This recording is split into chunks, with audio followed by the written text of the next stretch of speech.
kẹ́ni mi àjífọ́jọ́ gbogbo dára bí ẹ̀gbin. Mo ní wí fún gbogbo mùtímù wà ní Bisi Ologe TV ni ẹ mọ̀ wò, Bisi Ologe Show. Gbajúgbajà ni wọ́n ò bẹ́ẹ̀ bá rí wọn. Mo ní dandan ni ẹ fẹ́ bá wọn ṣe. Bisi Ologe fúnra ara rẹ̀ ń kọ́. Ọmọ námù lóró òkè. Àṣẹ́hùn lóró okùn níran bàbá tó bí wọn lọ́mọ. Bisi Ologe arẹwà lóbìnrin adúmọ̀ọ́dán arẹwà. Àfijọ́ ẹlẹ́wọ̀ obìnrin tó mọ́ yáyì tí gbogbo ìlú ń fẹ́ ni. Àní Abẹ́òkúta tẹ́tẹ́ orí àpáta wọn fi ṣẹlẹ̀. Mo ní ẹ wá lọ́gùn yan lẹ́bẹ̀ẹ́ lọ́rọ́ ká ọkàn mi nìjọ.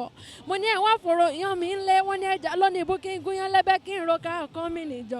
Mo gún yan lẹ́bẹ̀ẹ́ tán mo ro ká ọkàn mi nìjọ. Nílẹ̀ bàbá tó bí wọn lọ́mọ. Àní kàkà kan fòrò yan nílé igi pẹlẹbẹ náà gbélé ńlá ọmọ sálà tí fowó àlejò bomi. Ọ̀rọ̀ mi ò kọ́gí ọ̀rọ̀ mi ò mọ̀ kọ́ pẹ́. Àbẹ̀kẹ́ mo ní gbogbo yín pátápátá. Ire lójú wáyọ́mọ́ rí, ire lójú owó yọ́mọ́ rí. Bisi Ologe Show ni ẹ mọ́ tẹ́tí sí.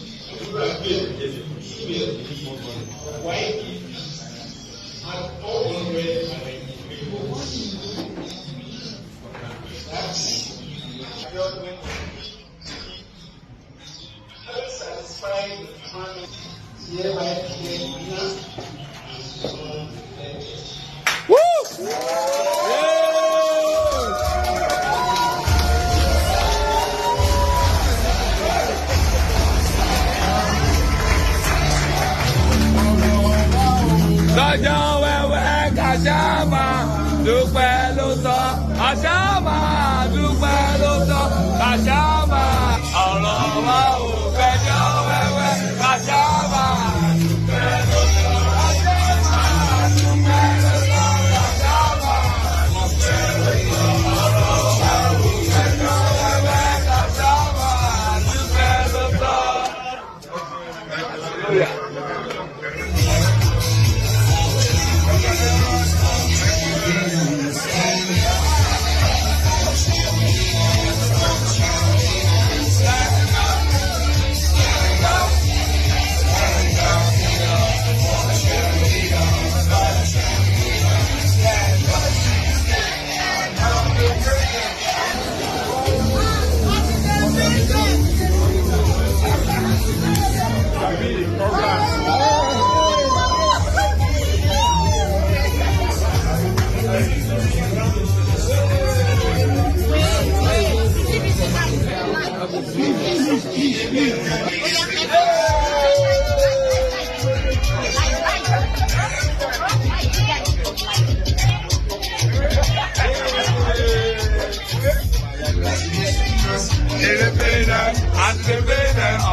Thanks for watching this video. Please don't forget to click on subscribe button. Kindly comment and share. We drop new videos daily. Thank you. God bless you.